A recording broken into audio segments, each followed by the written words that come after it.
આપણે ઓલું શું હતું આપણે ઓલું ડામરી હતી દવાઈ ગઈ વરસાદ જ એક આવે રહ્યો સાંટાનો એ ડામરી આ વરસાદ આવે એટલે બેહી જાય હેઠી જોરદાર પવન સાથે હાલ અત્યારે વીડી વિસ્તારની અંદર વરસાદ પડી રહ્યો છે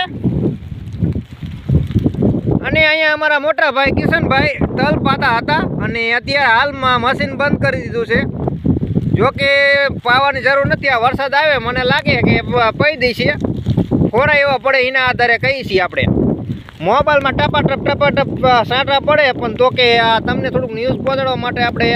થોડુંક જેમ તેમ જોખમ ખેડીને હા સાંટાનો જે છે વરસાદ આપણે આવે એ જોખમ ખેડીને મોબાઈલ થોડોક પલળશે તમને થોડું ન્યૂઝ બતાવી દઈએ